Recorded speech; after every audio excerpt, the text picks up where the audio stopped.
গতকাল রাত থেকে প্রত্যেকটা মুহূর্তের ছবি আপনাদের সামনে তুলে ধরেছে। জি কর মেডিকেল কলেজ হাসপাতালে যেখানে দুষ্কৃতী দৌরাত্ম্য শুধু নয়, একই সঙ্গে তাণ্ডব চালায় দুষ্কৃতীরা। একজন দুজন নয়, একাধিক ব্যক্তি এবং তারা এসে কার্যত এরকম ভাবে হামলা চালিয়েছে। রাতভর সেই ছবি মেগা কভারেজ রিপাবলিক বাংলা আপনাদের সামনে তুলে ধরেছে এবং ব্যারিকেড ভেঙে যেভাবে তাণ্ডব চালানো হয় সেই ছবি আপনারা দেখতেই পাচ্ছেন। হাসপাতাল চত্বরে সেখানে তাণ্ডব চলে রাতের অন্ধকারে। মধ্যরাতে দুষ্কৃতীরা তারা এসে ভাঙচুর চালায়। উদ্দেশ্য কি এবং তারা কারা ছিল সেটাই মুহূর্তে সব থেকে বড় প্রশ্ন। পাশাপাশি পুলিশ সেই সময় কি করছিল সেই প্রশ্নই উঠছে তনয়। এমনকি পরিষদীয় মন্ত্রী শোভনদেব চট্টোপাধ্যায় তিনি পর্যন্ত প্রশ্ন করছেন। তিনি বলছেন যে উপর থেকে নিশ্চয় নির্দেশ ছিল, তাই নিষ্ক্রিয় ছিল পুলিশ। পুলিশ এই তাণ্ডবের সময় কোথায় ছিল? আর এরা কারা যারা তাণ্ডব চালাচ্ছে, যারা আমার আপনার ট্যাক্সের টাকায় তৈরি হওয়া হাসপাতাল, সরকারি হাসপাতালে তাণ্ডব চালাচ্ছে, ট্রমা কেয়ারে তাণ্ডব চালাচ্ছে এই এমার্জেন্সি বিভাগে। সেই ছবিটা দেখতে পাচ্ছেন, সেই ছবিগুলো দেখতে পাচ্ছেন। দুই ছবি রিপাবলিক বাংলায়। রাত্রে জি করের কি ছবি ছিল? এখনো তাজা ধ্বংসস্তূপের ছবি, এখনো ভাঙচুরের ছবি তাজা। সেই দুই ছবি রিপাবলিক বাংলায়। হাতে লাঠি নিয়ে, বাঁশ নিয়ে, এমনকি রড নিয়ে রীতিমতন ভাঙচুর চালানো হয়। একাধিক জায়গায় কাঁচ ভেঙে পড়ে রয়েছে। সকালবেলা সেই ছবি ধরা পড়ছে এবং একই সঙ্গে যে জীবনদায়ী ওষুধ পাওয়ার জন্য রাজ্যের মানুষ তারা সরকারি হাসপাতালে যান ট্রিটমেন্টের জন্য, তার কারণ একটাই, যে পরিমাণ অর্থ খরচ হয় চিকিৎসার জন্য তা হয়তো তাদের পক্ষে খরচ করা সম্ভব নয়। সেই কারণেই সরকারি হাসপাতালে যাওয়া। কিন্তু সেখানেও কার্যত জীবনদায়ী ওষুধ যেভাবে ভাঙচুর করা হয়েছে, ফেলে নষ্ট করা হয়েছে, সেই ছবিটা আপনাদের সামনে আমরা তুলে ধরেছি। আর এই মুহূর্তে সকালের ছবিটা একবার একটু দেখার চেষ্টা করি। রুমকি আমাদের প্রতিনিধি এই মুহূর্তে আমাদের সঙ্গে রয়েছে। রুমকি, এখনো পর্যন্ত থমথমে রয়েছে জি কর মেডিকেল কলেজ হাসপাতাল। গতকাল মধ্যরাতে এসে ভাঙচুর চালানো এবং এখনো আতঙ্কে রয়েছে নার্স এবং একই সঙ্গে চিকিৎসা পরিষেবার সঙ্গে যারা যুক্ত রয়েছেন সেই সকল কর্মীরা। রুমকি,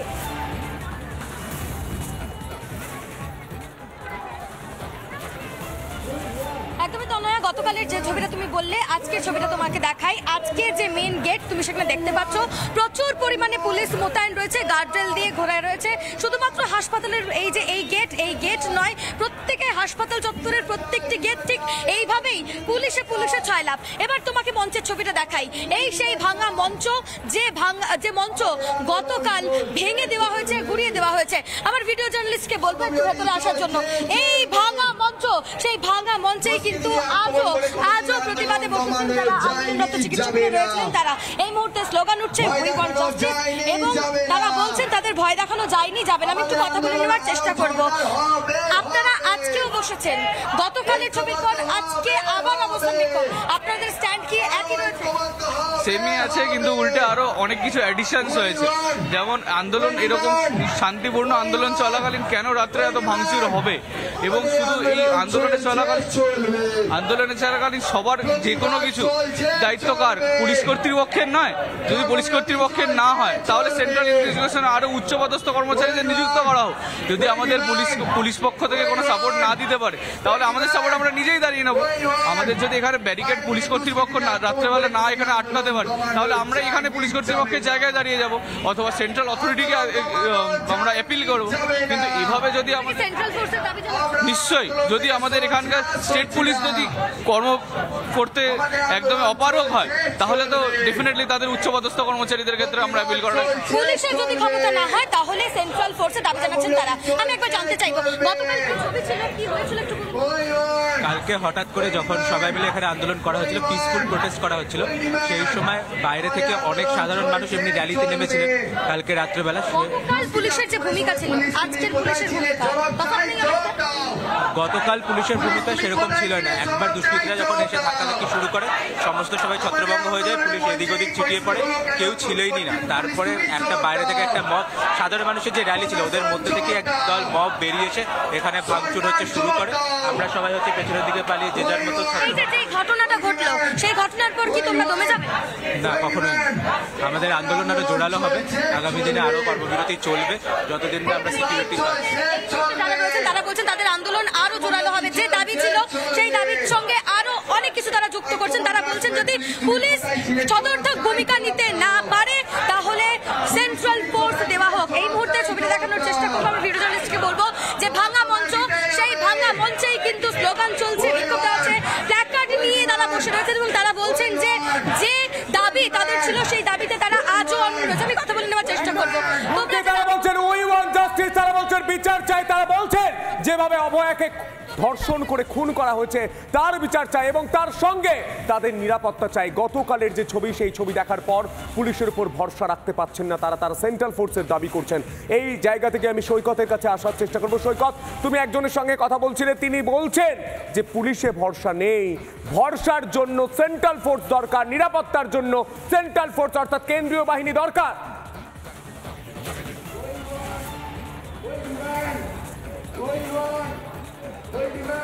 একদমই একদমই এই আরজিকর হসপিটালে গতকালকের যে বিভৎসতা, গতকালকের যে নারকীয়তা, সেই নারকীয়তায় শিউরে উঠেছিলেন গতকালকে যারা ডিউটিতে ছিলেন, নার্সিং স্টাফ থেকে শুরু করে হসপিটালের যে কোনো কর্মী, এমার্জেন্সিতে কর্মরত প্রত্যেকটা কর্মী গতকালকের বিভৎসতায় শিউরে উঠেছিলেন।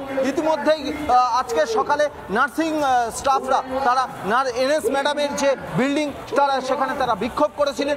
সেখানেই তাদের মধ্যে বেশ কয়েকজন নার্সিং স্টাফ বলছিলেন যে তারা কেন্দ্রীয় বাহিনী নিরাপত্তা চান, অর্থাৎ রাজ্য পুলিশ, কলকাতা পুলিশ নাকি স্কটল্যান্ড ইয়ার্ড, সেই স্কটল্যান্ড ইয়ার্ডের নিরাপত্তা তারা চাইছেন না। দেশের বাইরের কোনো স্কটল্যান্ড, কোনো ল্যান্ডের ইয়ার্ডের নিরাপত্তা তারা চাইছেন না, তারা চাইছেন কেন্দ্রীয় বাহিনীর নিরাপত্তা।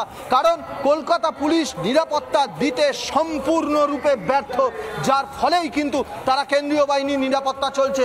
এরই মাঝে একদিকে যেমন আজকে ধর্ণা শুরু হয়েছে, তেমন এই যে এমার্জেন্সি বিল্ডিং, এই এমার্জেন্সি সেকশন, এমার্জেন্সি বিভাগ ধীরে ধীরে যে জিনিসগুলো ভেঙে গিয়েছিল সেইগুলো মেরামতির কাজ চলছে। কিন্তু পরিষেবা কত দিনে স্বাভাবিক হবে সেটা কিন্তু বলতে পারছেন না কেউই। আমি তোমাকে আরও একবার দেখানোর চেষ্টা করব। আজকে প্রায় 12 ঘন্টা হয়ে গেল, এখনো পর্যন্ত কিন্তু এই বিভৎসতার চিত্র পরিষ্কার দেখা যাচ্ছে।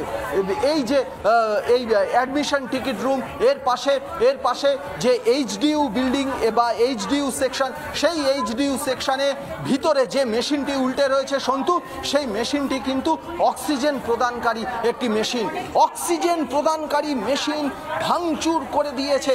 তাহলে এই যে মবটা এখানে এসেছিল, ভাঙচুর করেছে, তাদের উদ্দেশ্য কি ছিল? এই মবটিকে যারা, একদমই তাই সৈকত, এটাই সবথেকে বড় প্রশ্ন এই মুহূর্তে, যারা এসেছিল ভাঙচুর করতে তাদের উদ্দেশ্য কি ছিল? যদি কোনো রোগীর সেখানে মৃত্যু হতো তাহলে সেই দায়টা কে নিত? পুলিশ আধিকারিকরা তারা সেই সময় সেখানে ছিলেন না কেন, যেখানে আন্দোলনের এপিসেন্টার বলা চলে এই আরজিকর মেডিকেল কলেজ হাসপাতাল? কিন্তু তারপরেও কোন রকমের কোনো পদক্ষেপ, কোনো সদর্থক ভূমিকা পুলিশের তরফ থেকে নিতে দেখা যায়নি, এমনকি কোনো রকমের কোনো ইনফরমেশন আগাম তাদের কাছে যায়নি। একাধিক প্রশ্ন কিন্তু এখান থেকে উঠে আসছে।